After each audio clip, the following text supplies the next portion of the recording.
Clobberin time!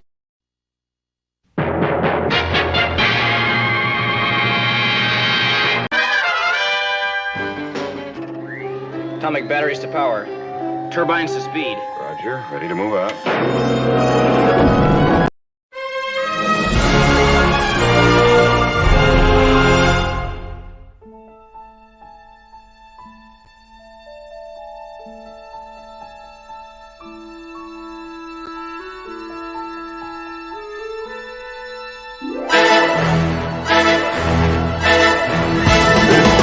Clobberin time!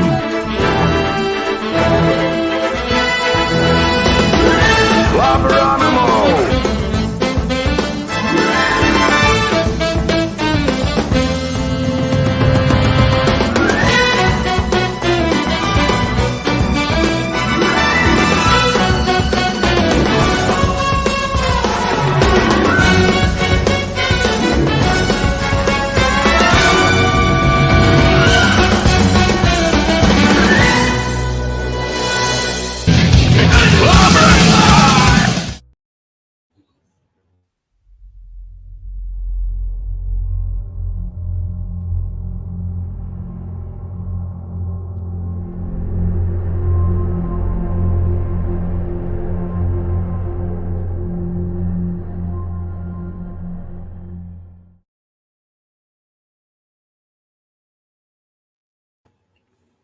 Come get some.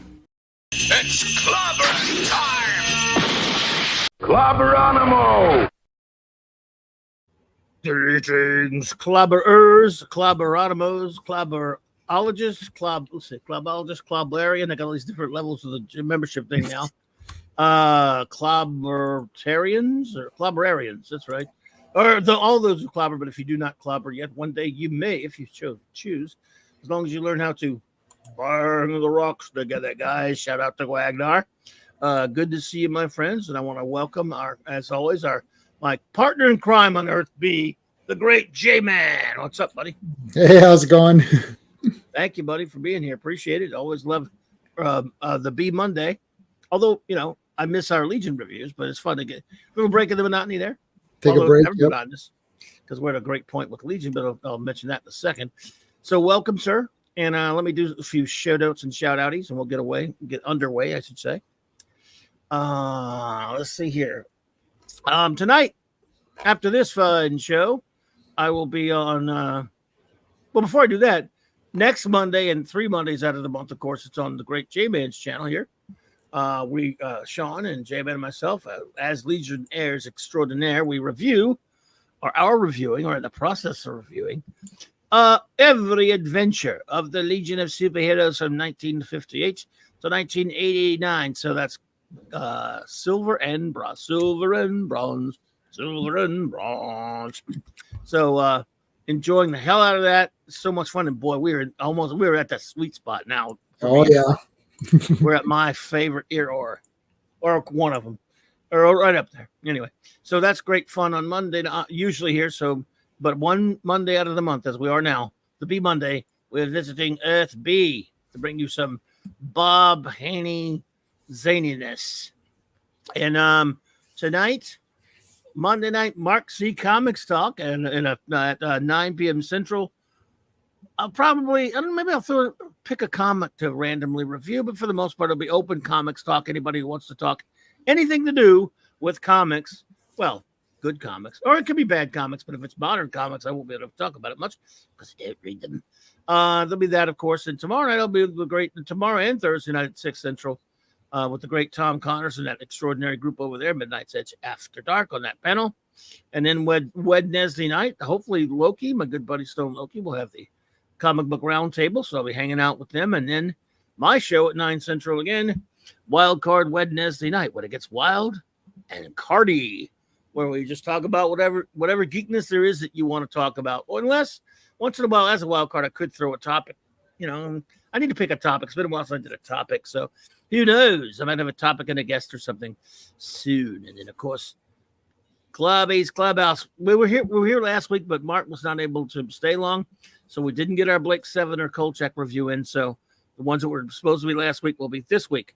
I can't wait. We were really excited. Mark did not want to miss because we're doing Star One tonight, the season 2 finale.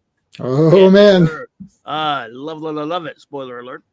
And then, of course, another episode of Kolchak the Night Stalker. We're really enjoying that. Won't be too many more of those. Then we're gonna do something else. Might start Prisoner. I'm not sure what we're gonna do. We'll see. And then, of course, issue number 4 of Star Trek Unlimited, the Marvel Trek comic. Having a lot of fun introducing Raquel to Star Trek comics and our Star Trek comic review segment. And then Friday night's a great night for FF. That's right. 7 p.m. Eastern Standard Time on the great J-Man's channel. J-Man, Sean, and myself reviewing Jack King Kirby's legendary seminal run on the world's greatest comic magazine, Fantastic Four, 1 through 102, and annuals 1 through 6. Yes, indeed. What a time that is. I'm having, again, just like with the Legion, so much fun. I love the Legion and I love the FF. They're my 2 dearest groups of superheroes. So it's great stuff. Then I'll be on with my buddy, the great 32 Flavors of Nick Weiser in this fun group of Friday Night Comic Shop boys. I think D. Bud Martin will be joining us for that again for some more Ramita issues. I think we're reviewing 4 more issues of Amazing Spider-Man, like 49 through 51 or something. I want to say 52 or whatever. But yes, 4 issues.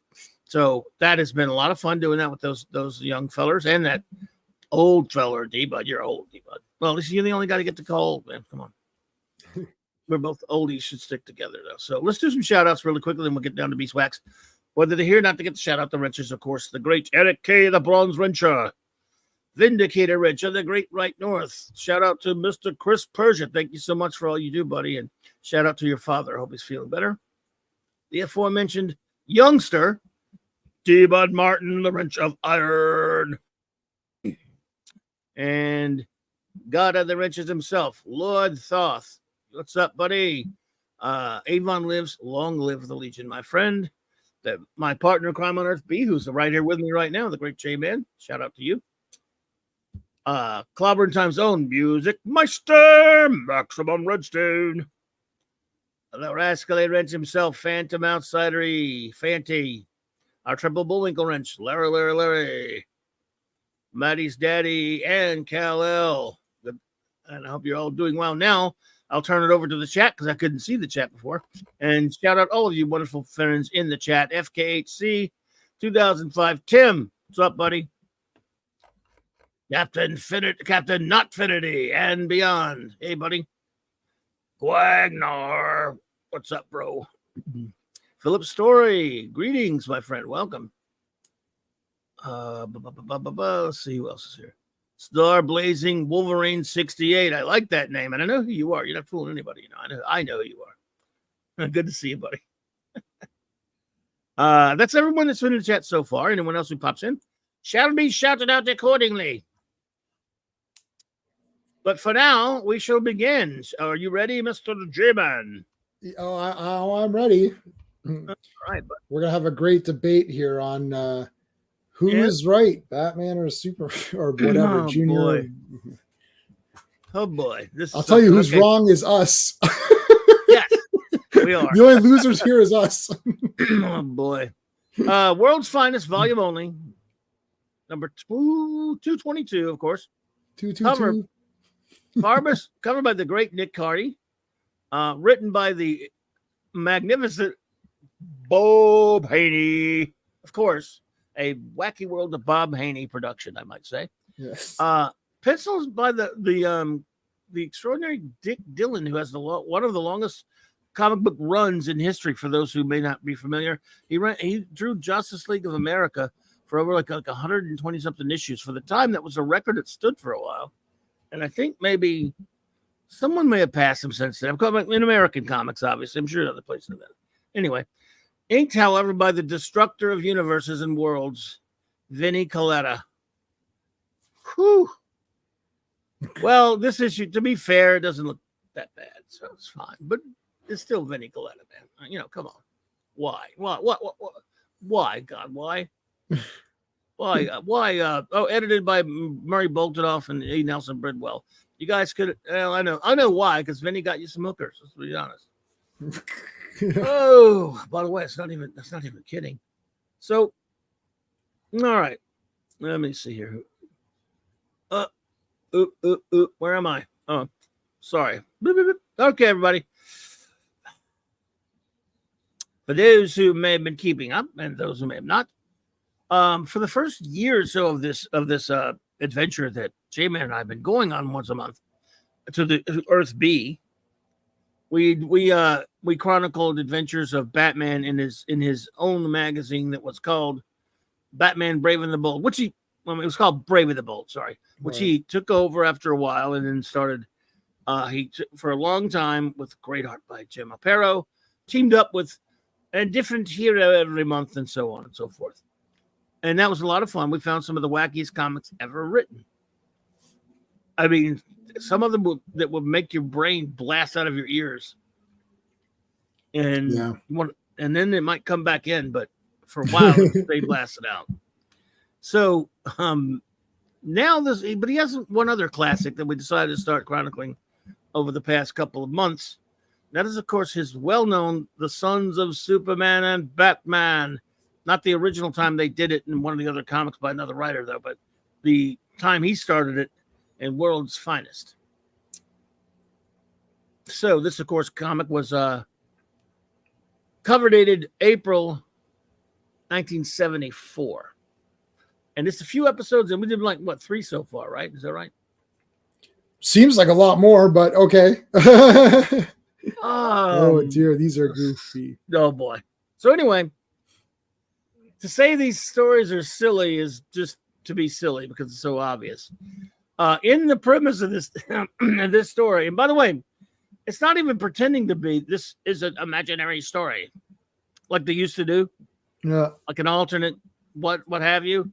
Yeah, and, imagine a world where this is true or something or whatever. Yes, an imaginary story. That's what. And Julius Schwartz, the editor of the DC, the other Superman titles, hated it because he was doing that. Because he wasn't editing this one. He edited the Batman and Superman titles, but he wasn't editing this one. And he was like, "You can't just say that's the continuity. They never had kids like that, and they don't even show the mom. So, but in this." Bob Haney said, "What's continuity? Continuity? I don't know what you're talking about." Continuity? Is that a disease? Is it contagious? Stay back, my son is doing the right thing. Law and order demand he dies. Okay, that doesn't happen in the comic book. Spoiler alert. Right. Just going to spoiler that right now, folks. They're killing that Tarzan. Does not happen. Yes, that doesn't happen. And Batman and Superman Senior are barely in this thing. However, this is Clark Kent's apartment. No, Bruce Wayne. No, Clark Kent's apartment. Yeah. So they start with gravitas because they have a Shakespeare quote. Oh, well, many people compare Shakespeare to Bob Haney. That's for sure. Hey, classic comics. Hey, CC. So yes, here we start with a Shakespeare quote. This, my folks. We have to do this seriously because this comic is to be taken seriously. All right. Because it has a Shakespeare quote. Correct. Yes. Yeah. And it says Superman Jr. and Batman Jr. Jr. I like how they changed they changed the logo by putting Junior in front of Junior in front of it. Yes. Like what font? This is like what font is this? It's just like a oh my god! Especially God. They put it over the Batman logo. So here you go. But man, proud man, like an but man, the proud man, like an angry ape, plays such fantastic tricks before high heaven as make the angels weep. Shakespeare, the guy who Shakespeare's at people. Hey, wait a minute. He Shakespeare's at people. I get it. Sorry. Yeah, I got it. Yep. It makes sense. It makes sense in this one. They do Shakespeare's at them. I think they do. So hear me, son. Man is I'm sorry, right. Look, Bob, I gotta give kudos to Bobby. He did not wait to the first word balloon to be batshit crazy. Right. Apparently the ghosts of Superman and Batman are talking to their sons. They're not really. That's not happening either. But Batman saying, "Hear me, son. Man is evil. Only law." He sounds like the Shadow. Only law and order between us and our own savage criminals. I should know. I went out and killed a bunch of people yesterday. Then I had to beat myself up. I'm just kidding, but I'm using an example. An eye for an eye, a tooth for a tooth. That's the only way civilization can survive. And then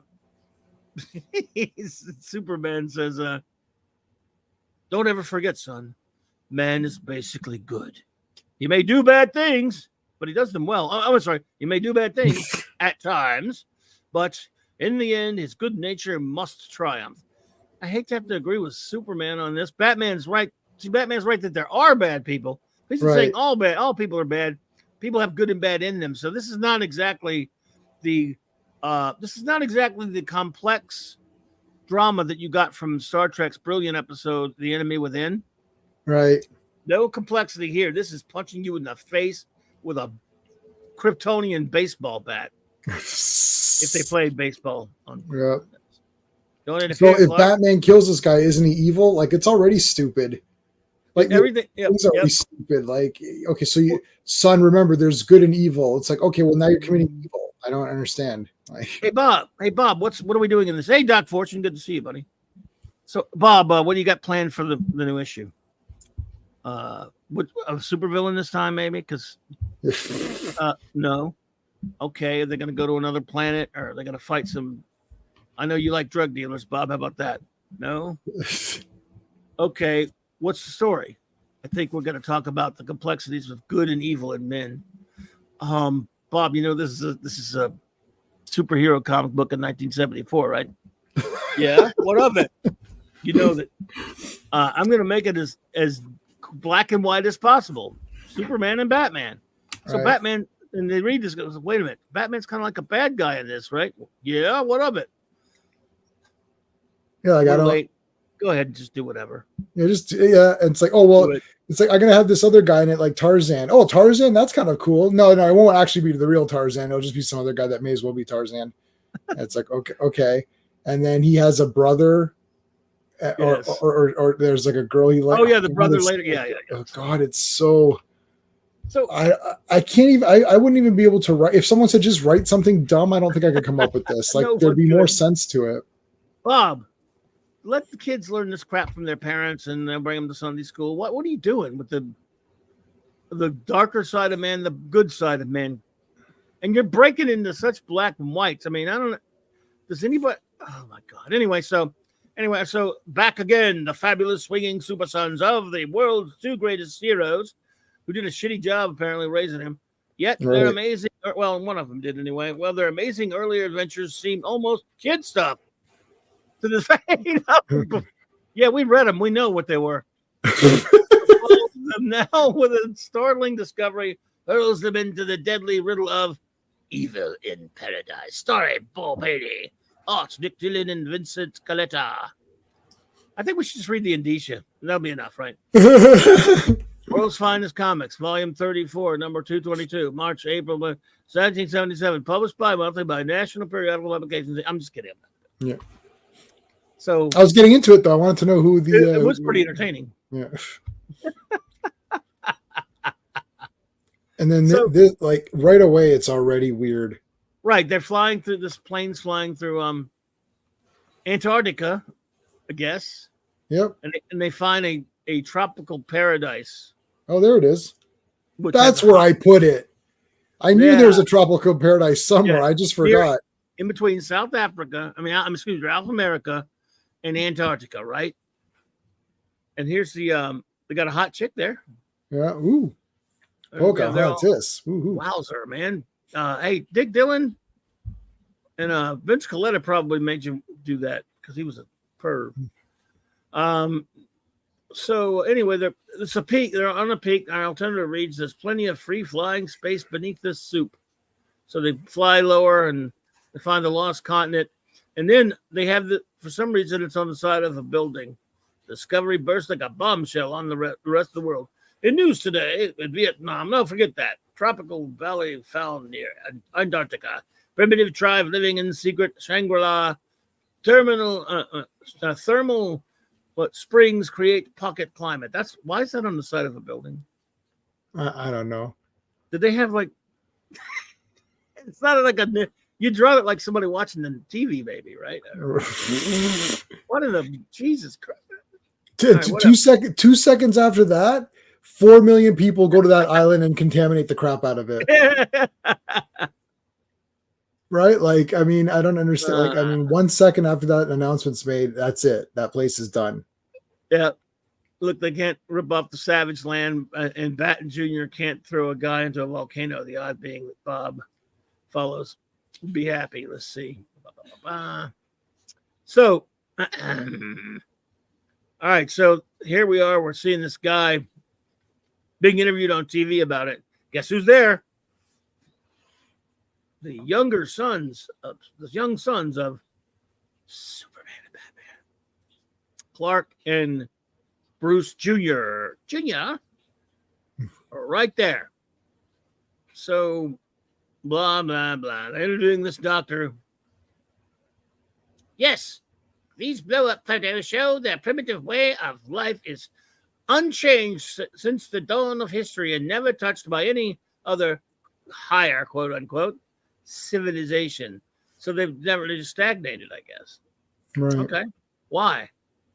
Because they're smarter than everybody, apparently, according to this stupid comment. Maybe they feed that giant machine thing from that. Vol. Yeah. You must feed Vol. Vol. So, but unfortunately, the story doesn't have that crutch. So why did they stay that way anyway? They actually have tribes in the world that haven't yet. So you recognize Bruce Wayne and Clark Jr., Bruce Wayne Jr., Clark Jr., alias the Super Sons of Batman and Superman, but let's not interrupt the famed Emperor. Well, you just did. All right, so since this tribe has no contact with the outside world, they therefore live in total goodness without crime or greed. So they're not humans?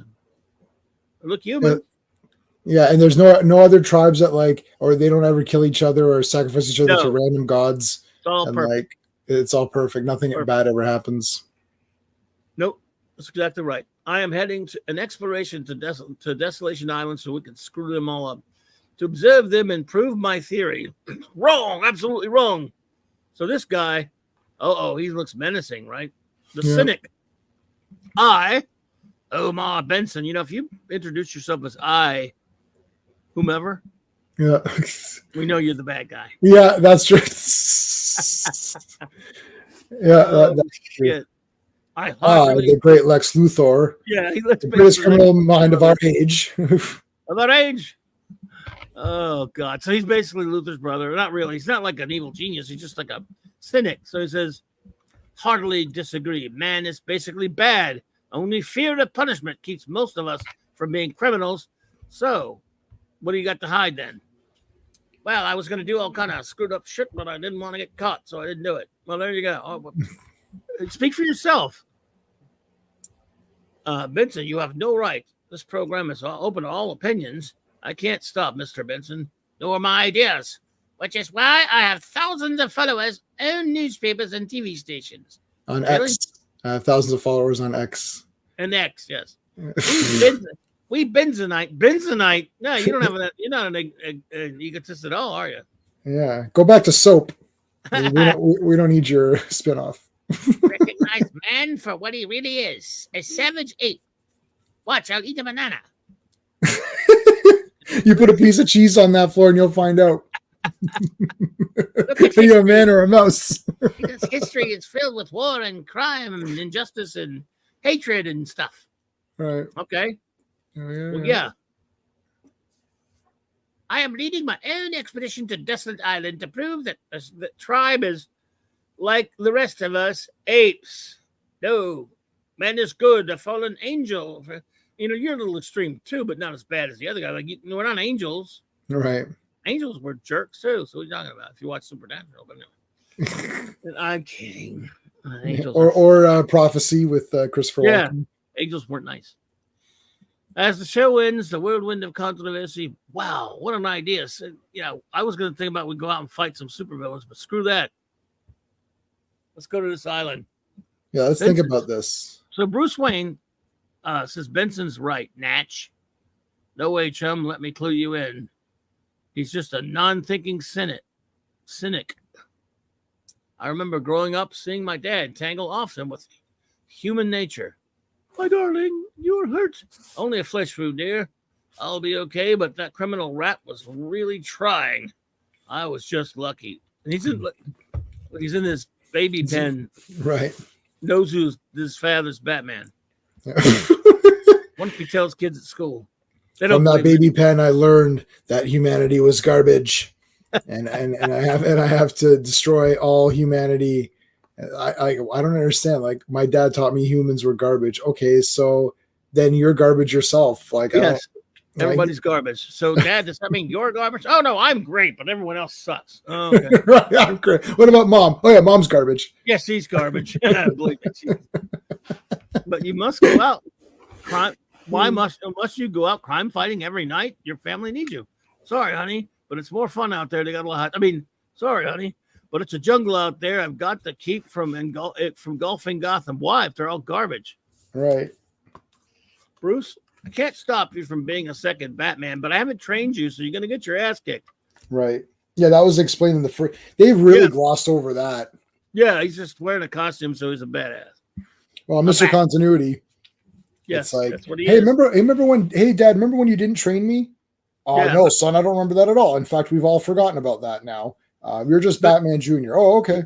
Yeah, and he looks mostly like him. I guess fine if he kept in good shape, but if you don't have the training, I don't care what shape you're in. Law and order are the only answer to man's criminal instincts. All his life, my dad dealt with reality, not theories, humans, or apes, like Benson said. Well, my father dealt with super reality, not just crime on streets. He taught karate when he wasn't being Superman, jiu-jitsu for some reason. And then he built his body up like that and stuff. Like, if people aren't good, why are you saving anybody? Yeah, like, why are you saving bad people from bad people? What's the difference? It's like everyone is a serial killer. Okay, then you don't need Batman. Just let them serial kill themselves. Yeah, like, he just wants revenge, I guess. It's like I don't get it. Yeah, it's pathetic. I mean, come on, Bob. What are you teaching kids? Now, comics were supposed to be teachers back then, but he's doing. This is an episode should be called "Point Counterpoint." Right. As I grew up, he showed me dozens of examples of man's basic goodness. That farm families sharing their last food and water with these war refugees. Burn that into your memory, son. Okay, Dad. Ouch, it hurt. I didn't mean literally, son. Please put the mirror down with your extra vision. Yes, don't do that. Dad's flying the tank to Africa faster than any jet now that these donors gave their blood to help others. Yeah, okay, sure. Superman does that. Clark, though your powers are only half of mine, they must serve man's basic goodness and help him when the strays right the path. I kind of on Superman's side of this issue. It's called me crazy. Yeah, but also I do like the fact that he has to point out to his son, even though your powers are really just half his mind, just to let you know, don't get a big chip on your shoulder. Don't get a big head over it. You're only half as good as I am. But even though you're only half as good as me, I still want you to do good stuff. Oh, okay, Dad, thanks. You're not fully as good as me. Just remember that. Oh, okay, yeah, no problem, Dad. Thanks. You're half the man I am. Even being half the man I am, you should still do good things. Can I do half the good things? No. No. It's going to make life difficult for you. A real sob story, Clark, you pansy. Those refugees, why are they walking down the bridge? Anyway, never mind. Would have taken that food by force anyway. What? I mean, what are you talking about? How do you know? I mean, maybe, but how do you know that? But how are they going to do it anyways? Oh my God! It's just random. And they make you feel guilty if you don't give blood. Well, wow, dude. I don't know. Batman never acted like that. Right. Are you ever cynical, Bruce? You little jerk. I don't know why I hang out with you. You sound just like a follower of Benson. Yeah, Jim Jones. Whatever. Maybe I am. I never realized it before, but maybe I am a jackass. Wow. But Bob, you're about as subtle as a rhinoceros horn up the backside, as Blackadder would say. Benson's expedition and I'll join his expedition and help improve the truth about human nature. Okay, I'll join Dr. Forbes and prove what a dumbass you are. And even says that man's a fallen angel. They're both a couple of followers. Yeah. And by the way, their pappies aren't in this story at all.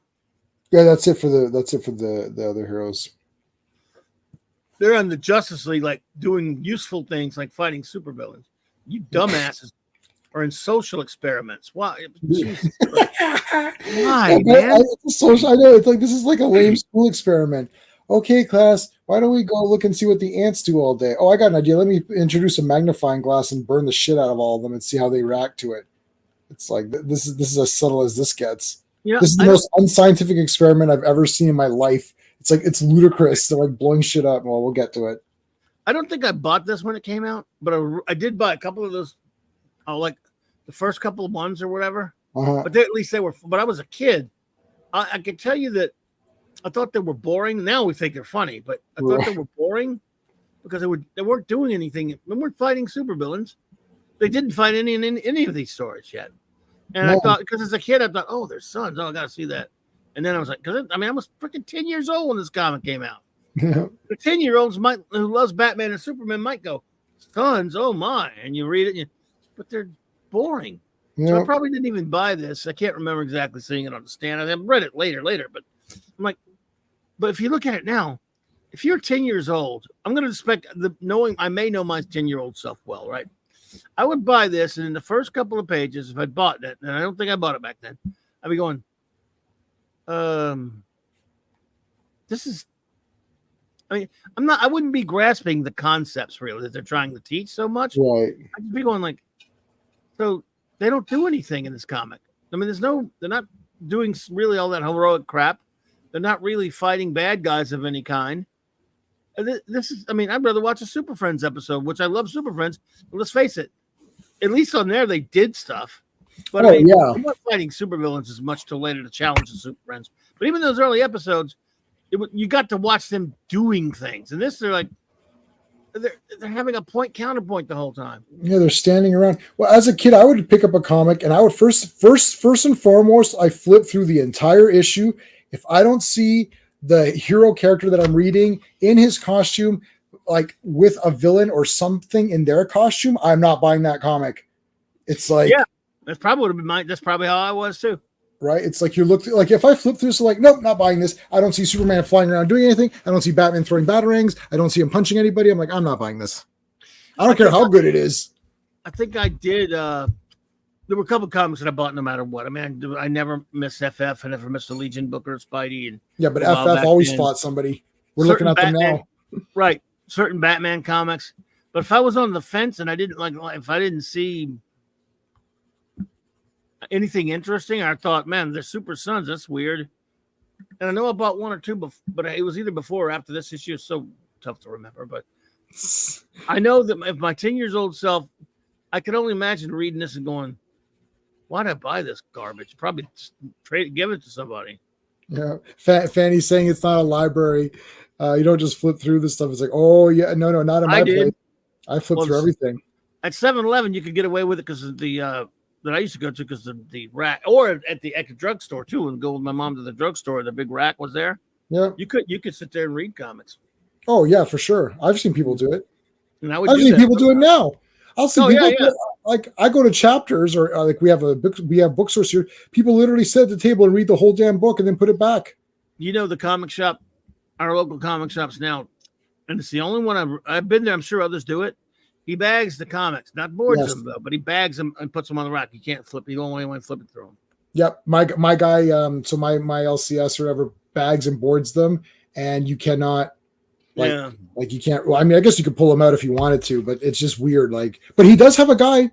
There's a guy that comes there, pulls them all out of their bags, sits there, flips through them all, reads them all, and then check this out, puts it back in the bag and takes a different copy.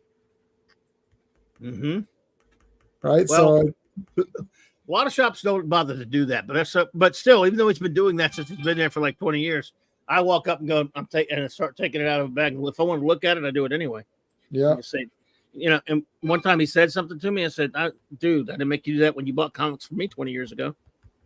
Yeah.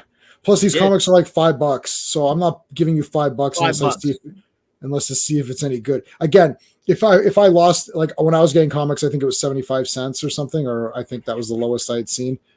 So if I lost 75 cents, it's not the end of the world. But like, now it's like $5. Like, for us, for me, it's about $6.50 a comic. Yeah. Nuts, man, nuts. That so is here nuts. we are at the Benson Foundation Camp Caveman Division. Oh dear. They got a caveman, a fence around the caveman. All right. Yeah, that's not interference at all. No, not at all. This is exactly the scientific method. This is like, just build a fence around them. They won't know how it got there or what's going on.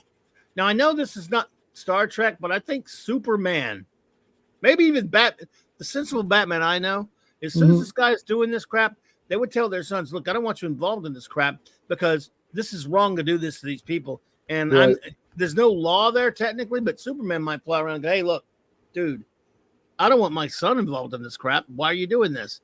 The other guy's just investigating it. The other dude. He's studying them. That's one thing. But this guy won't put a fence there. What right does he have to do that? Yeah. He doesn't own that land. No, no one does. I mean, in fact, Superman would probably be able to go to the UN and remember, say, look, this is international law. Give me the authority, and I'll tell the dude he can't put a fence there. I mean, anyway, I wouldn't want my son in there if I were Superman. Now, did he ask the other neighbor if they're going to like the fence? Because they got to make sure that the other tribe on the other side likes the fence as well, right? You got to make sure. Is there one? I don't know. I'm just what if the other tribe doesn't like that particular fence? Maybe they would have liked a nice brown fence or picket fence. Like, he didn't even ask them. Yes. I like that Philip story. Show us your trip, Bright Eyes. So yes, Bright Eyes, yes. Anyway, we must set up camp outside Valley, Superman Jr. Everybody knows that there's Superman Jr., Batman Jr. now. So why did the jerk hole delighted you showed up, Batman Jr.? My experiments proved my beliefs about human nature using paid volunteers. I guess he thinks it brings him popularity that Batman Jr. showed up out of nowhere and said, I want to join you. I don't know. We're not conclusive since they couldn't throw off civilized habits like the karate chop. What? But the Desolation Island tribe is perfect test tube to show man as he really is.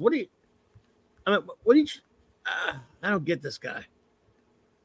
He wants to prove men are inherently evil. That does sound like I'm not getting political here, folks, but there are certain people that do believe that. I get it. Mm-hmm. And they a lot of them push that argument so that they could exert control over people by gain power to exert control over others. That does exist. Bob's not wrong there, I don't think. But it's so ham-fisted and so doesn't belong in this damn comic book. And this guy, like, I don't understand. He's like, so he's going to imprison them. He's going to do stuff to them to get them angry. It's like, but that's not a test. No. That's where it gets absolutely, pardon the pun, batshit crazy. Yeah. Because it's one thing to observe, as the one guy wants to do. He wants to influence it. Right. It's like saying, I can prove that Jay is not a nice guy. How can you do that? I'm going to go take a poke at him and punch him in the face. And if he punches me back, he's not a nice guy. What are you talking about? Yes, it's nonsense. You're putting a burr under the saddle and you're expecting the horse not to move. Right. So there's something wrong with these people if you screw with them and then they react like human beings? Yeah, it's so weird. Oh. But see, this is something, by the way, there's a certain mentality in science fiction writers that always aggravates me. I'll give you an example. They always write, they're almost like, they claim to be humanists, many science fiction writers, and yet they hate humanity. Right. And they will use alien creatures in some science fiction as a mouthpiece to trash humanity. Right. Case in point, Star Trek, which I love, as you know, Doctor Who's done it too. Yeah. Doctor Who did it a lot. Yeah. Star Trek, they would have some alien. In this case, the Ferengi. I remember this DS9 episode where Quark gives a speech. Oh, you think the Federations and humans are so nice now? He started giving this long litany of. I remember. Take their comfort away. Take these, and then they'll be. Basically, what he said describes any being, no matter how advanced they are in the cosmos. You take away their comforts, you take away their safety, their security, make them hungry, make them scared, do all these things, and then we'll see how good they are. But wait a minute, you tell me Ferengi aren't? If you do that to the Ferengi, they're not as bad? Right, they're going to be okay with it? If Ferengi are bad already. In other words, I cannot, these idiots. It's like when Spock says something like, you humans this or humans that. Well, look who's talking. Yeah. The Doctor has said stuff like, humans, the real monsters are coming. Remember when, hey, Penny, good to see you. Remember when Christmas Invasion, love it. What he was complaining that what's her face blasted this. Oh, that was awesome when she blasted cigarettes. It was, and he was claiming she was awesome. I should have warned the galaxy. The real monsters are coming. The humans. So, well, see if you can remember this, Doctor. Remember in the Trial of a Time Lord, when the Sixth Doctor basically found out that the Gallifrey, they forgot about this later, that sent the Earth hurtling out into another universe to keep their secrets safe, their technology safe, and nearly destroyed the whole planet, turned into a fireball. And because he says, he was yelling at the Time Lord saying, the oldest civilization, decadent, degenerate, and rotten to the core. Daleks, Sontaran, Cybermen. They're still in the nursery compared to us. 10 million years of absolute power. This is what it would take to be really corrupt. Okay. So he did indict his own kind in that one, but all the other times he's indicting humans. What's the difference? In other words, power mad conspirators, Starblood. Yeah, he called them power mad conspirators. So point being is that was science fiction writers, actually getting it right. In other words, anyone can be bad or good. This story, basically humans are inherently bad, according to Bob Haney. Mm-hmm. But he's saying, no, I'm giving a counterpoint. They're basically good. So it's just so clumsily handled here. And it doesn't belong in a freaking comic book anyway. They did it so much better on the Enemy Within in Star Trek. Yeah, that was awesome. And and the other thing is even if Bob is doing good in that, but what does that have to do with Superman? It could be why is it in a Superman and Batman comic? This should not be in this comic. No. Write a comic, do a sci-fi comic then if you want, and have it in that. Because it's boring. It's boring. This is Batman, and then you're talking to these, and clearly this guy who's trying to interfere is clearly wrong. This isn't a Star Trek discussion where everyone's got their opinions on the table and then we get to make up our mind. This is you're literally you're forcing us to side with the other guy. Yes, because that's the problem. He's not even. You would think on the one hand he's trying to present even-handed argument, but you're not. Because this guy's bad. He's flat evil. He's evil, and you're making Batman Jr. an asshole by joining him. Yeah, the human test tube. Oh, not long after the Benson expedition camp in the perched on the icy main part of Desolation Island. Wow. So he's sending Batman to do stupid crap. What did he do here? Yeah. So he starts to introduce stuff. So it's he's okay, let's create some problems for them, like insects and all these things. So he's dropping different things on this civilization to force them.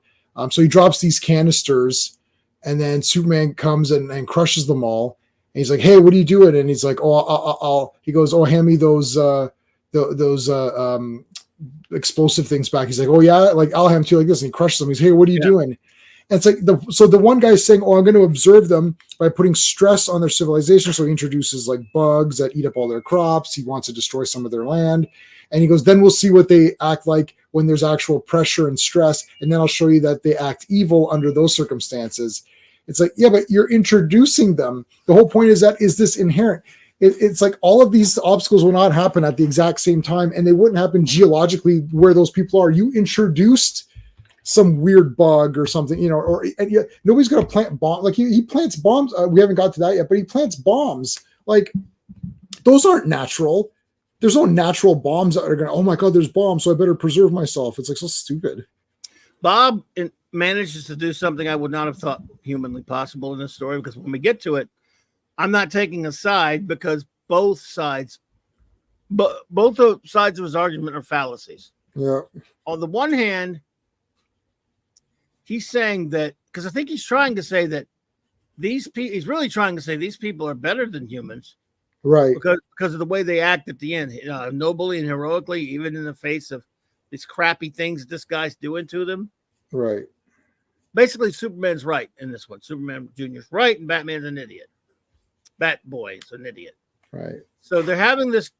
We can pass a lot of this crap up because you already pretty much said it. They're doing. Batman and this schmuck who looks like Luthor are doing crappy things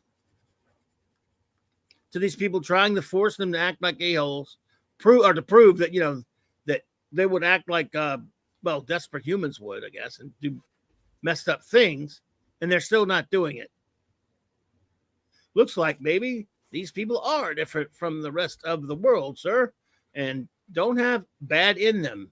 Okay, that's stupid too. Right. Nonsense. They simply haven't been put under pressure yet, because you're beating your own point. If things are good and the more comfortable we are, we always tend to just be chill, as the kids say, or even keel, and we don't. And then when our back's up against it, sometimes we act wrong, sometimes we act right. We could be desperate, but if you really threaten our lives, we're going to push back. And sometimes bad things will happen on both sides. Yeah, and so they introduced the bugs. That's what we just saw, and then the birds came and ate up the bugs. And then this guy's the leader. I forgot. He's got a weird name, Uka or something, or Uka. So this guy looks like the leader, and then they're trying to kidnap him and stuff. And like, what? Yeah, how is that natural? It's wrong. If anybody's being evil here, it's you, Ben, and Bat, and your buddy Bat Jr. So remove him from the people, then the people will revert to their normal class, quote unquote, behavior, and that is the bad will come out. Well, yeah, it turns out if you take somebody or hurt somebody, their loved ones are going to be pissed off about it. Right. That's bad. Yeah, so they're right. The problem is that what is bad and good? See, this is the big problem of everything. What are you saying is bad? So if someone takes your family, kidnaps your husband or wife or whatever, and then you want to get them back and hurt the person, you're being bad. Why is your action being bad? It's right. So, I mean, yeah, and you might think, well, we're supposed to be pacifists and just let it, turn the other cheek and all that. It's like, okay, but then evil will continue. Like, I don't understand. Like, the good thing would be is to, save the person. And the whole point is that there has to be some sort of justice, and not necessarily an eye for an eye, because if someone kidnaps your wife, what are you going to do? Kidnap their wife? Like, I don't understand. Like, no. There needs to be some sort of punishment for that crime. So is that bad or good? Like, so if I want someone punished, I'm bad. So humanity's bad. It's like, I don't, what? It's weird, so man. Stupid. That's why, look, I don't like, that's why I have no respect for pacifists. Yeah. Sometimes you can't, a pacifist means you've given up on life, because if you're not willing to fight to protect yourself or your loved ones, when you have to, that, doesn't make you a violent person necessarily. It means you're willing to stand up for yourself. It's called survival instinct. Mm-hmm. Pacifist has no survival instinct, or doesn't respect the survival instinct. Yeah. So, do something, you loser. Like, however, we could though fill in our order for our subscription to DC Comics. Oh, phew. Let's see here. I'll Take Action, Adventure. Yep. Superman Family, yes. Yep. Superboy, absolutely. Yep. Superman, World's Finest. I don't know about World's Trouble, World's Finest, but I'll take it. Yeah. Shazam, yep. Batman, yep. So far, we're a bunch of yeps. All yeps on all these. All these. That entire top 20 for me. I'd take Wonder Woman too. Really? Okay. Yeah, why not? I like Wonder Woman. She's cool. I like her, but yeah, I don't need Ghosts or House of Mystery or House of Secrets. I don't know about you. I take Phantom Stranger and Swamp Thing Yeah, from I these want two. Phantom Stranger and Swamp Thing. Same here. We got the same thing. Yeah, the rest can go. Clop's kind of fun, but I don't really want to. I mean, I've had some issues. It's all right. No. Nothing against these. I like looking, flipping through them, but I never bought them. Tarzan, yes, and Commander, yes. Yeah, Tarzan and Commander, yes. The other ones, no. I don't do. I'm not a big. I do like the new GI Joe comic that Larry Hama is still doing, the 303 issues or whatever the hell they're on.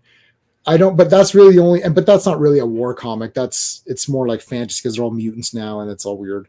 So, but I don't like the war comics, and I don't really. Even though I love horror movies, for some reason I can't get into horror comic books. Yeah, I'm right there with you. Phantom Stranger's cool though. Yeah, I count him as more of like a supernatural hero. Yeah. Fear no man. Become a terrifying, destructive self-defense fighting machine in just 12 short lessons. Oh my! Wow, that few, huh? Wow. Develop fighting confidence with your first lesson. Then don't go get your ass kicked or anything. Right. So basically, Onak, says Onak to Junior Batman. Okay, I guess that's your name. Now I'm not going to hurt you, Onak. Just come along quietly.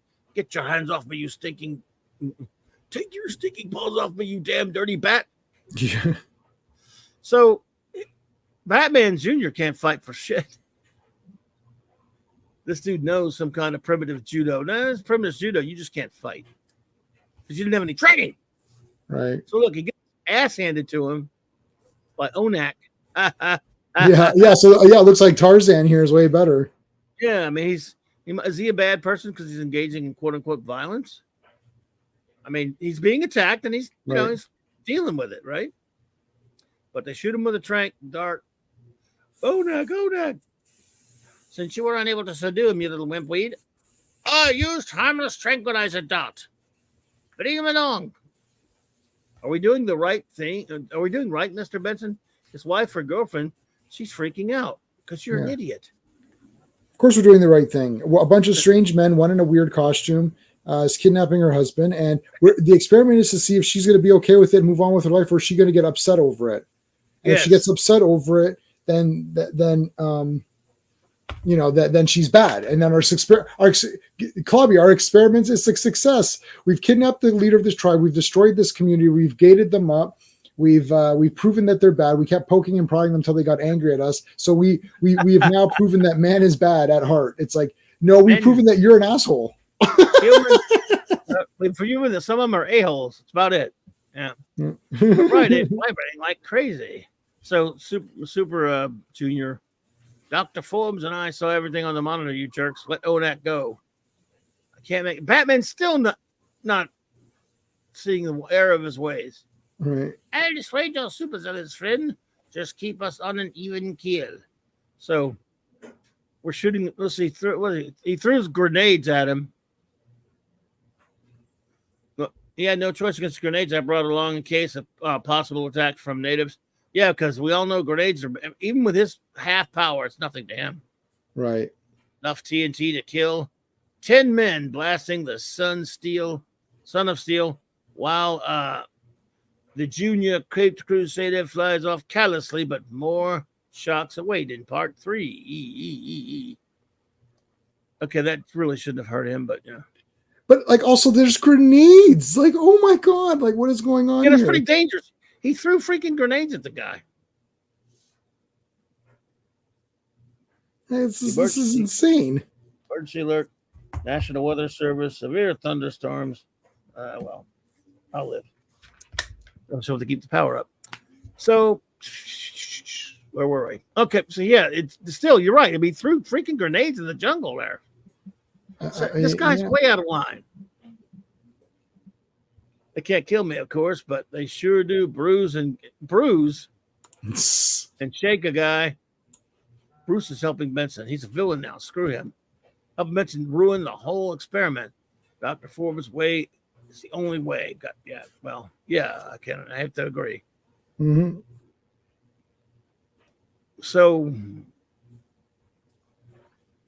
so now they've trapped this guy. Like, okay, so let's add up the atrocities here. We've built a gate around them. We've imprisoned them. We've tried to destroy their crops with insects. We've tried to blow them up. We've kidnapped their leader. We've entrapped him in this cage now. Okay, now Batman Jr., the second he does anything bad, we will have complete evidence that mankind is really evil at heart. It's like, okay, I think that after you imprison them and they didn't kill you, you've proven that they're okay. Like, I think like the second you built that prison, they would have attacked you. The fact that they didn't attack you proves that they are good at heart. It's like, it's really like, look, it's taken a lot for this guy to get angry. You know what I mean? Like, I mean, a baby would be angry. If you threw a baby in a crib and it's crying, it's like, you're like, ha ha ha, you see the baby's crying and angry. It's like, right. It's like, what did you prove? You didn't prove anything. Bob is so wrong on every aspect of this stupid story. By the way, I want to say also, Batman Jr., is that tiger cage necessary, Mr. Benton? Mr. Benson or whatever?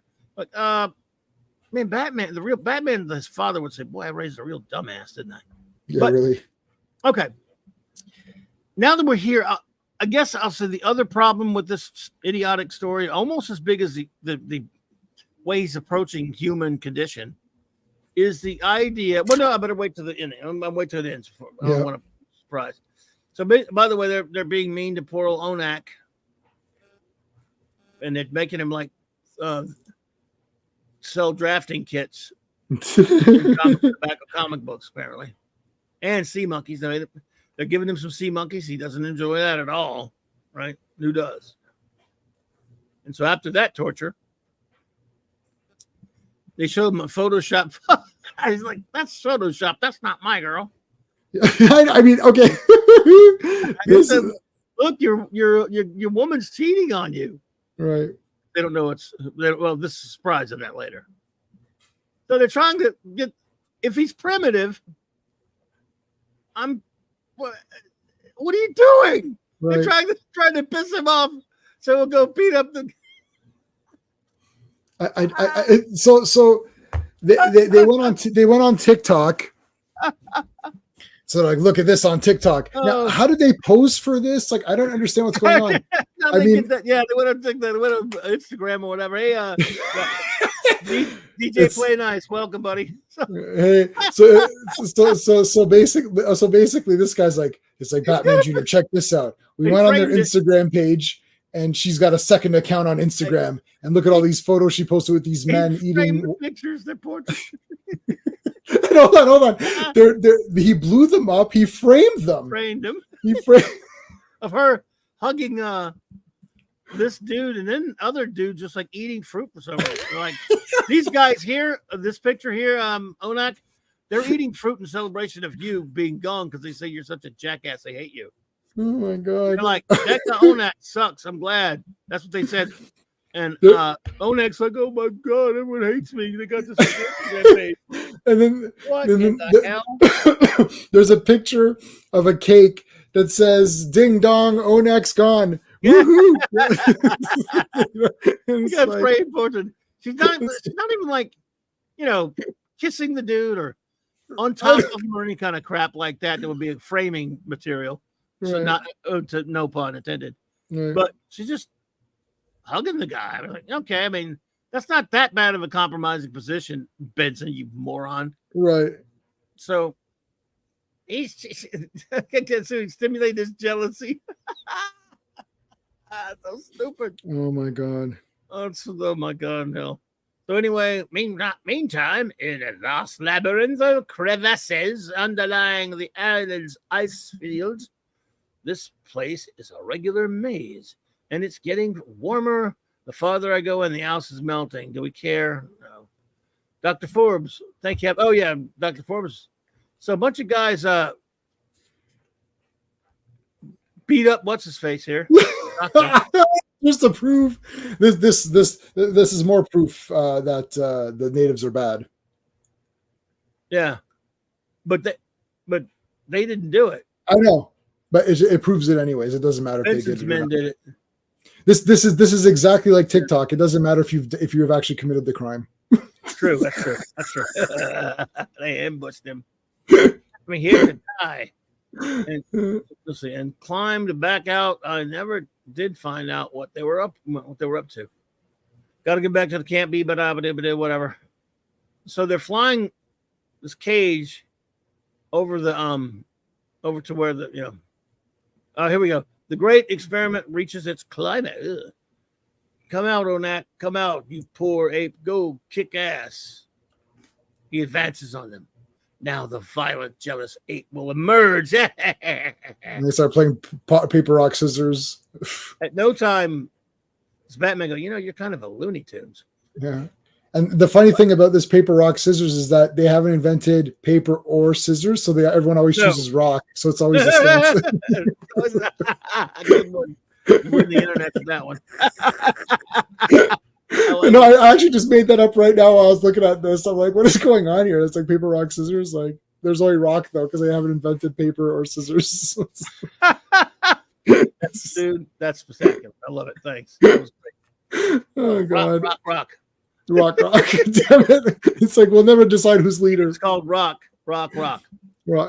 He's embracing her. I can't believe it. Well, maybe they have an open relationship. I mean, maybe they are more advanced than we thought. Yeah. Hey, he punches the guy. Well, first of all, he's standing right there. They're standing right. Isn't anyone questioning Batman and Luthor here? Like, why is Batman? Who are these guys? I don't know. It's like, what do you guys? Yeah, exactly. Could the whole experiment be wrong? Why? Because he's hugging her. Maybe he just doesn't give a shit if she cheats on him.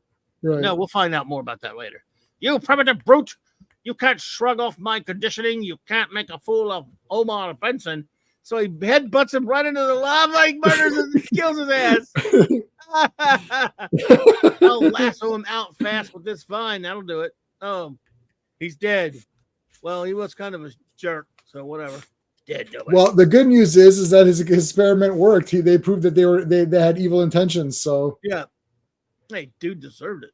But anyway. I mean, Batman. This is the most ludicrous thing of all time. So this guy imprisoned his tribe, kidnapped him, tried to enrage, have him get a jealousy, get him enraged in jealousy. What's it called? Try to throw insects to destroy their crops. Try to blow up a side of their village here, and then physically attacked him. And all this guy did was headbutt him in self-defense. And let's see what Batman thinks about all this. What does Batman Jr. What does Batman Jr. detect out of all this? You murderer! You murderer! How about if I shove you in an eye for an eye? Wow, hold it. We saw everything on the hookup. What? Stay out of this, Soupy. He killed Benson and must be punished. No, hold on a second. If Batman believes an eye for an eye, then Uka should have imprisoned Benson, showed dirty pictures of his wife with another man, right? Like, I don't understand. When does the eye for an eye start? This is the other thing. A lot of these philosophical debates here in these things, nobody ever says, where does the revenge start? Where does it start? Like, it's like if you come over, let's say you nudge me. What's this? Sorry, yeah, this is another. Yeah, indeed, CC, indeed. So if I'm walking down the street and someone nudges me, do I then? And they say, "Oh, excuse me, I'm sorry." I'm saying, "No, you're not sorry, and I don't excuse you. I need to nudge you as revenge." Like, I mean, where does it start and where does it end? Like, so this guy just headbutted this guy. So now can Benson's son come and headbutt him? Like, I don't. It's just like so random. Yep. Well, so exactly. And by the way, yes, CC, that's true. Then his own people must retaliate. But we are outsiders. We have no authority. His own people. Impossible. We have no idea of punishment because they never had any crime here. I'm going to address that in a minute.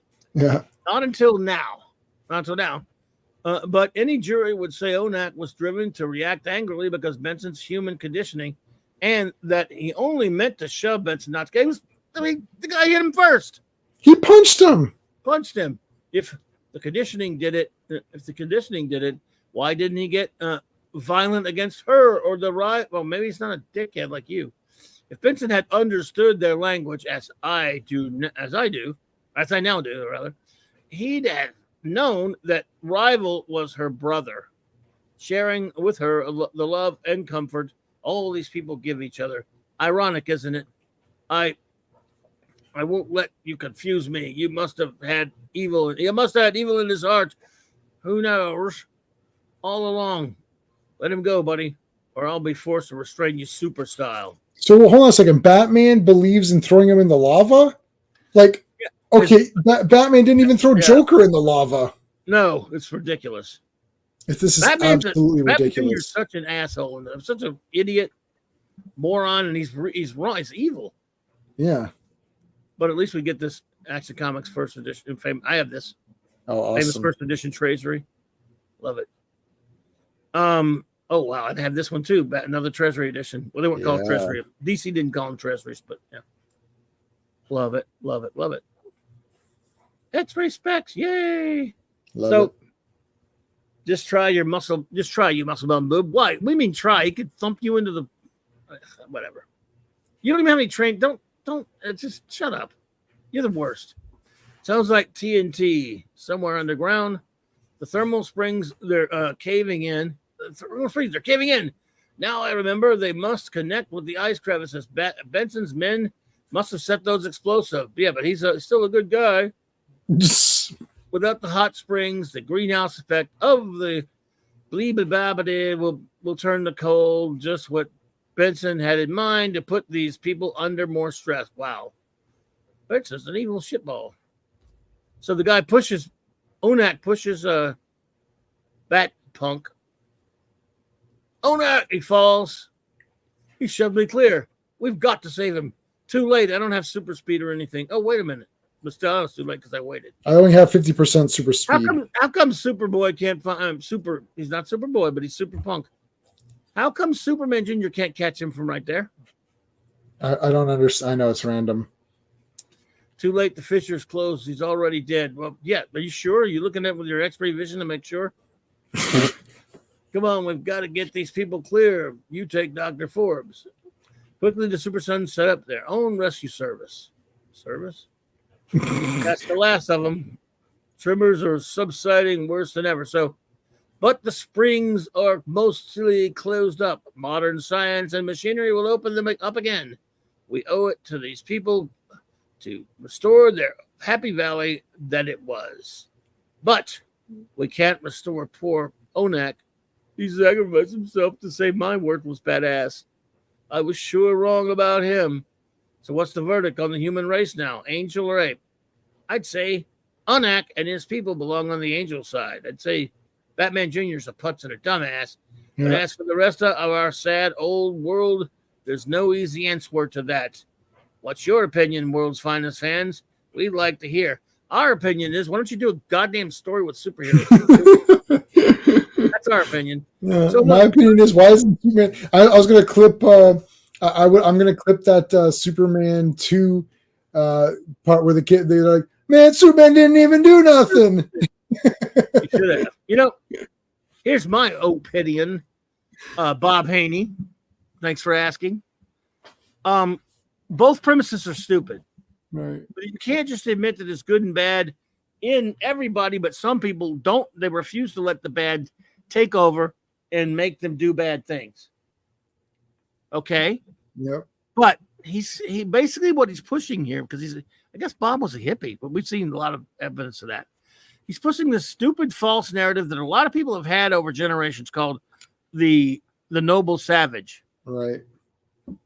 Nobility is a intellectual concept, therefore arrived at through rationality and advancement. Yep. That doesn't mean these there were bad savages, but they're still savages. If you push them too far, they're going to act like savages. Why are these people unless they're really not human and there's some other race that took off, split off from humanity, but they are human according to what they're saying in this story. Yeah. The way they look. Then aren't they like everybody else? They're primitive. They're very primitive. So that means they have primitive natures that are meant for survival, geared for survival, which mean those people have just as savage a nature as the rest of us. And they don't have any kind of real sophistication or enlightenment to understand that there's good and the concepts of good and evil. Yes, and their primitive intellect would understand coppers and alloys and compositions. Things with molecular structures. Yeah, but no, I mean, yeah, you have to have value. There needs to be some sort of value system in place. Like you value your life, you value your freedom, you value your family, your children, whatever. And then like it's more like okay, like if someone came over and ripped my comic book, and let's say they're reading my comic book by accident, they ripped it, you'd be like, oh, that sucks. But okay, obviously they didn't mean it.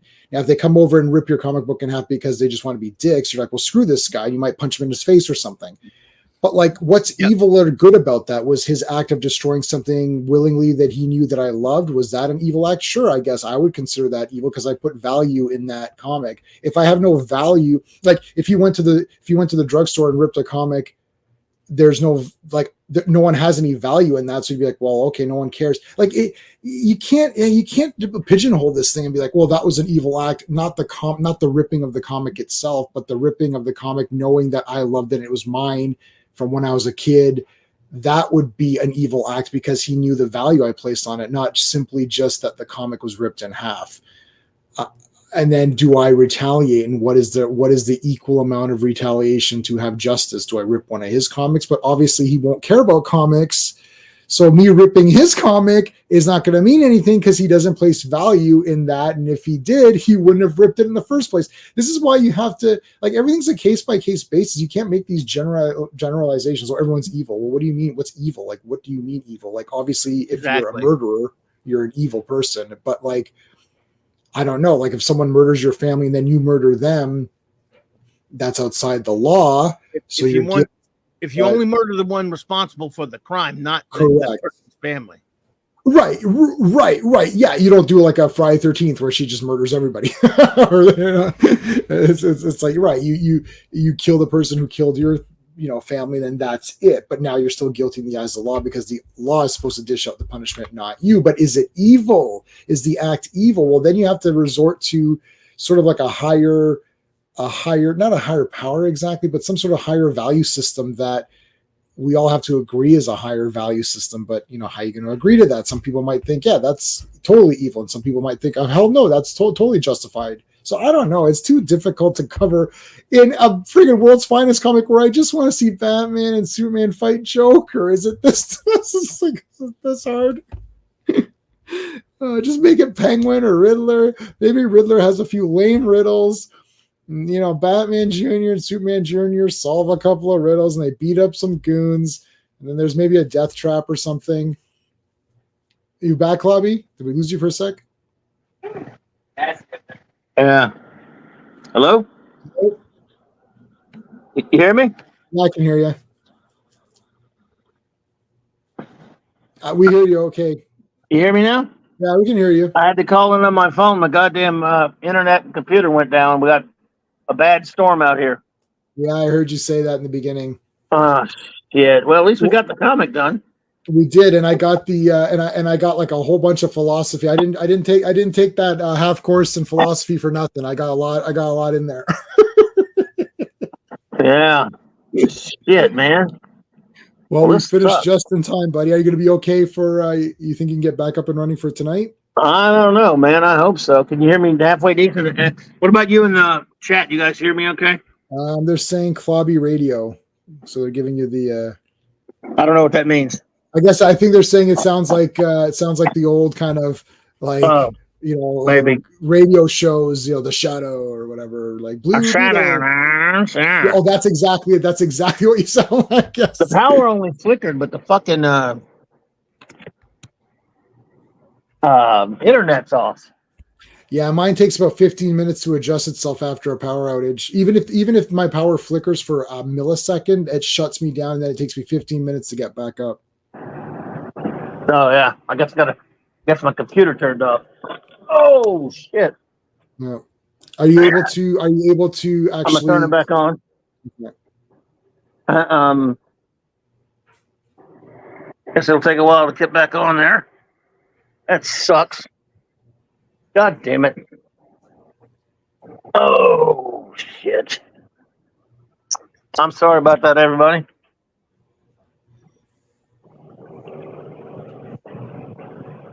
So does that mean you guys can hear me? Give me a sound check in the chat. I know Jay's hearing me.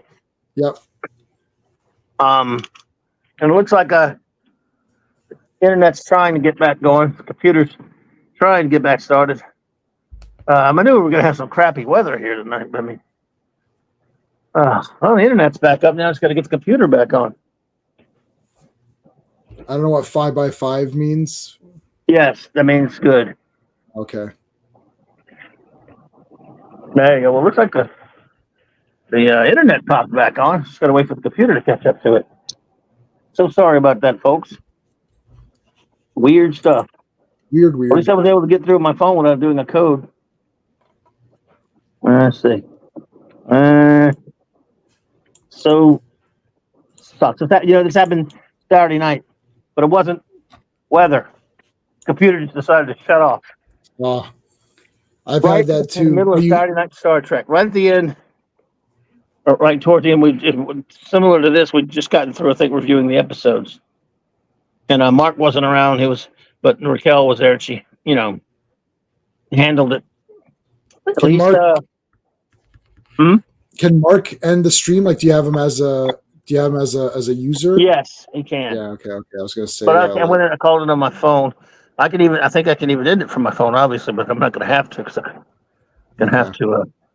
Yeah, I mean, sorry about that, dude. But were we saying any more about this dumb story? Or I was just giving my philosophical take on, like, good and evil, and like there has to be a higher set of values that we all agree to if we're going to decide, how to get justice in good and evil. What's evil, what's good. Like, if someone has evil intentions and they know, like, that it's a bad thing, then that could be evil. Like I was saying, like ripping the comic. Like, let's say you have a Fantastic Four issue 1, and someone comes and says, "Oh yeah, Clobby, Fantastic Four issue 1. Yeah, here you go," and then they rip your copy in half. That's an evil act, right? Like, because they know that you loved it, right? So, anyways, whatever. I mean, this is a random story. Like, we just want to see Superboy, or whatever he's called, Superman Jr. and Batman Jr. fight Riddler. Why don't they fight Riddler Jr.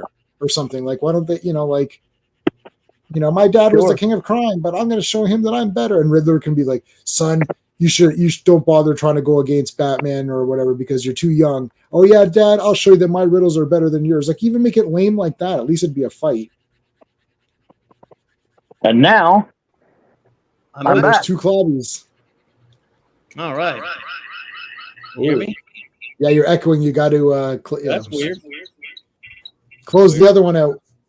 I am. There you go. That's better. Got me now? Yeah, that's better. Sorry, everybody, about that. Hopefully That's it'll funny. hang. I mean, all it takes is a damn flicker of the power to do that, I guess. It was the spirit of Bob Haney. He's like, I've had these 2 schmucks making fun of me. They haven't written any comics. They don't know shit about anything. They can't produce a comic. It's like, why they're making fun of me? They hate comics. The Riddler starts telling dad jokes. Yes, the dad joker. So let's see what's next here, folks. I believe I'm going to find our next appearance of the Super Sons. I think it's a couple issues after the next one.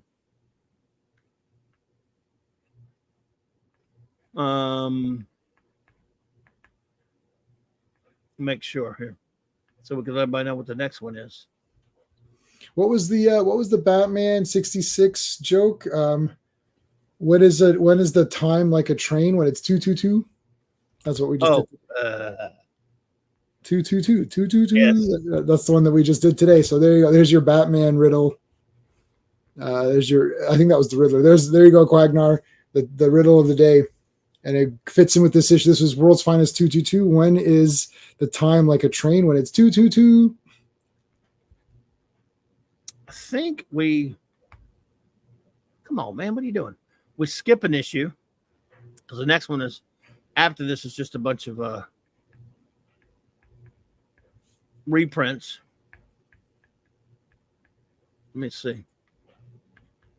Okay, the issue after this, 223, is a bunch of reprints, if I'm not mistaken. Sure. And the next Super Sun story is a 224, also a 100-pager, but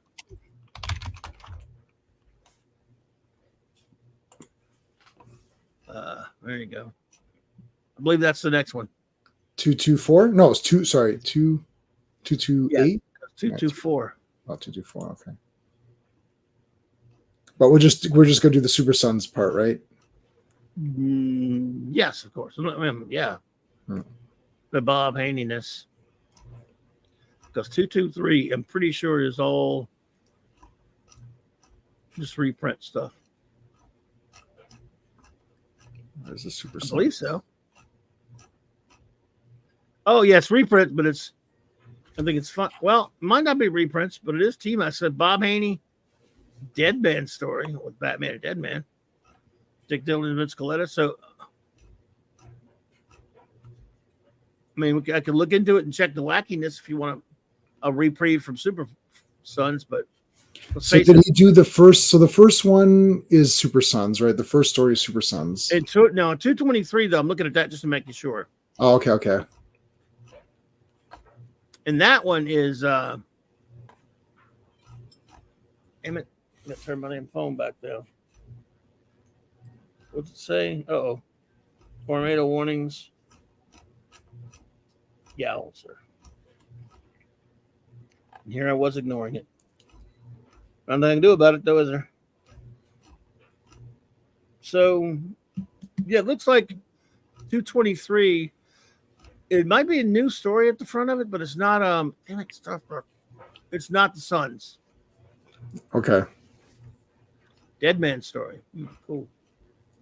And it is by Bob. Then the rest look like reprints. Okay, so I'm looking at 224 right now. The first one was definitely, I think the first one's Super Sons, and we've got a Metamorpho in there. We got a lot of Dead Man.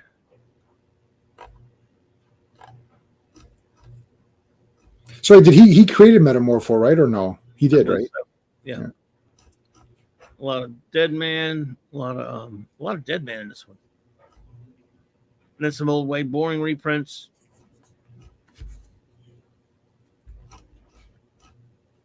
Yeah, so, but that's okay. So not 20. So 224 is definitely the deal. Okay. It's a Super Sons Extraordinaire 100 pager. I used to love these 100 pagers there. So yeah, Metamorpho is also in there as well, but I think that might be a reprint. Yep, Super Sons. Yeah, buddy. So it's just the first story, right? It's like 20 pages or something. Yes, looks like okay. It. Super Sons of Superman and Batman. This 100-page one looks awesome. There's a lot of good stuff in this one. Like if you look at the other stuff too, like if you look at all of it. Sure does look good. Old comics always look good. Me too. So there you go. Cool stuff, folks. And a month from now. Thank you, Star Blazer. A month from now, we will have be back here with more Bob Haney zaniness. You want to, because I don't know, there's not a lot of Super Sons left, but some a good number of issues. You want to just, like we said before, maybe like stick it out and just do just finish it off. Do them all. Yeah, I would just do them all. They haven't disappointed in their silliness and their craziness yet. I mean, this new one is more. It's boring, but it's philosophical. It's so philosophically inept and silly. It's right. Crazy. Yeah, we'll do it. I mean, these are crazy on their own, and the goofy dialogue was a bit minimal. Like instead of having the goofy, hey baby, doll baby, and soup baby, and whatever, like that was kind of toned down in this one. But then the stupidness of the story was amped up. So yeah. Star Blazing Wolverine is saying, yeah, finish them off. Yeah, we'll finish off the Super Sons. They're fun, aren't they? Yeah. And after that, I don't know. We'll find some more Bob Haney. If not, we could, I don't know, find something else to do on one Monday of the month. But I don't know. Bob Haney still. See, Bob Haney had a very prolific career now. And there's some of them that are just kind of, it's just kind of, it's when he's not being so hilariously bad, he's being boring. Right. Because if you read any of the stories that were just sort of, hey, Max Redstone. I'm Elder Redstone from the Church of Roddenberry and Latter-day Clobberers. Nice. Well, I like there's it. blueberry, there's strawberry, there's raspberry, and there's roddenberry. I don't know which one. Better. Yes. I like it. Thank you. So, yes, you've got. I mean, that's to me the things he was most noted for was his ridiculous stories and Brave and the Bold. There might be still a few of those that we could handle, but it's also a treasure trove. The Super Son stuff, Right. so can't discount those. Yeah. Okay. Yeah. We'll do those. Then we'll see where we're at, and then you can whatever you decide. We can continue with Bob. We could try something different, or we could go to just pure Legion. I mean, we've got lots of options. So, but we can finish Super Son since people seem to like that. Oh yeah. It's fun. Yeah, we should definitely cover that for Bob's sake. For Bob's sake. Maybe sort of like do like a Bob potpourri, like different, because he did a lot of other stuff now. Like I said, we could find some loony ass Titans issues, Teen Titans, and some Metamorpho. You never know. Right. Yes or so. Anyway, all right, my friends. I guess I want to thank you all for being here with us tonight. It's always great fun on Earth B with the great J Man, dude. Tell everybody what you got going on. So actually, put your link in the chat too. I will. Yeah. So actually, Wednesday, tomorrow, I'm going to be on ETAP's channel, the Place to Be Reviews. We're going to be talking about a 1981 horror movie called The Burning. So Clobby, it's a slash movie, so you're out. But Jason Alexander is in it, and Fisher Stevens is in it, and Tom Savini did the effects for it. So I'm gonna be on his channel, and then Wednesday, Sean and I are going to see the 40th anniversary of Transformers. It's a special. They're showing the first few episodes of the original cartoon on the big screen with table reads and stuff. And then so we're seeing that on Wednesday, and then Thursday we're going to talk about it. So we're doing our Transformers Thursday show. We're going to talk about 11 episodes from season 3. And we're going to talk about that experience. And then Friday, you, me, and Sean are going to be doing Fantastic Fridays. Yeah. Fantastic Four. I just read the annual #1. It's pretty epic. I mean, it's crazy with Namor and stuff. It's like massive. So we're doing the annual #1, and then issues 21, 22, 23, I think is what we're doing. Nice. Looking forward to that, dude. Because we actually, I screwed up and made us miss the annual. Damn it. No, I've been looking for the annual, and my thing said it was after 30 issues, and I thought that was kind of weird, but I think they messed up annual 2 and 1. I think it was 1, and then it was a bunch more issues, and then it was 2. So I think they just messed up the order on that site, and even the site, because we were all looking at that at different sites, and one site said this, one site said the other. It actually doesn't matter because I just read it. It really, you could put that annual anywhere. Like it didn't really. Because I think we read, what did we read? We read Molecule Man wrong, right? Like it should have been, like Molecule Man should have been this coming week, right? So yeah, that's right. It didn't matter. It like Namor didn't play a factor in the other story, so it didn't really matter. There you go. Cool stuff. I'm looking forward to that. Let's see, show notes and shout outs, my friends. Let's see. Okay, well, next week at this time on J-Man's channel, as you mentioned, and 3 Mondays out of the month, our great Legion of Superheroes review show, reviewing all of the adventures of our wonderful Superboy and his Legion of Superheroes, 1958 through 1989. We've been doing this. How many have we done now? 42? Oh, geez. Yeah, I can tell you right now. The next one's coming up is 41. 41 episodes. Nice. And we got a long way to go. But when we've been doing it about almost a year, right? Almost a year. I mean, 41. Yeah. Well, yeah, because 41. Not too far off from a year. And I'm enjoying it so much. We're getting that sweet spot that I've been looking forward to getting to. Not that I don't love all the old stuff and appreciate the old stuff, but I really love that era because that's my era. Anyway, 7 p.m. Eastern Standard Time, 3 times out of the month of the only Legion that counts, 58 through 89. And then, of course, but in the meantime, excuse me, also, as I'll be doing in about a little over an hour and a half, a little under an hour and a half, Monday Night March Comics Talk. Then later, and then, of course, Wild Card Wednesday night. Clobby's Clubhouse with Blake Seven and Kolchak and Star Trek Comic Review. The aforementioned great Fantastic Fantastic Fridays, 7 Eastern, on J-Man's great channel. Please go and like and subscribe, and go to his channel, please, and subscribe and hit the notification bell if you would. 32 Flavors of Nick Weiser's channel, 8:30 Central Time for that, reviewing along with D. Bud Martin as our guest, reviewing some more classic Romita issues of Spidey. And then, of course, Saturday Night Star Trek. Season 6 finale. So we'll only have 2 episodes instead of 4. But we'll be reviewing Star Trek Voyager, 2 whole episodes, and we'll do our best and worst a roundup of season 6. Hopefully the chief engineer will join us, and we'll have some fun doing that. And well, of course, then Mark should be back on the Great Mark D with the C's channel. He should be back next Sunday night with Sunday Night Geekery. Is your Geek and Week, or Week and Geek? Sorry, I got it backwards. Your Geek and Chic Geek. Week, Chic, Geek. Whatever. Just show up there and hang out with us. 10 p.m. Eastern Standard Time on the Great Chief Engineer's channel, Mark D with the C. So, good shout out to you all. Well, I'll be back on later. I'll get everyone shouted out again because, you know, I'll let everyone go for now because I'm going to be on back an hour and a half anyway. But I want to thank you all for being here with us tonight. Thanks, Gwag and Max and Captain Not Today. No, please, no more. Yeah, I hope we don't have any time travel stories for you this week, Captain. And that was such a terrible one last week. Ugh.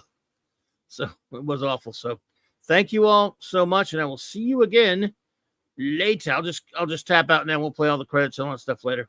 So good night, everybody. And please, if you have a mind to, I'll be back in a little bit less than an hour and a half for some Monday night Moxie Comics talk. Later, gang.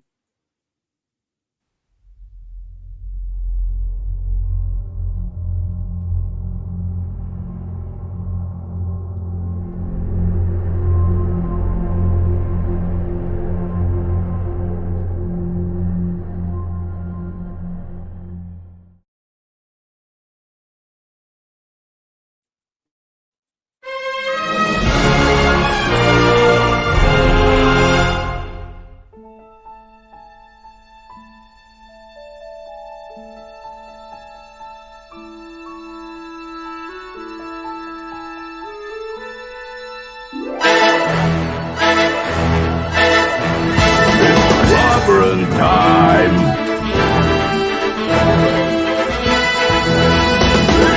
Clobber on 'em all!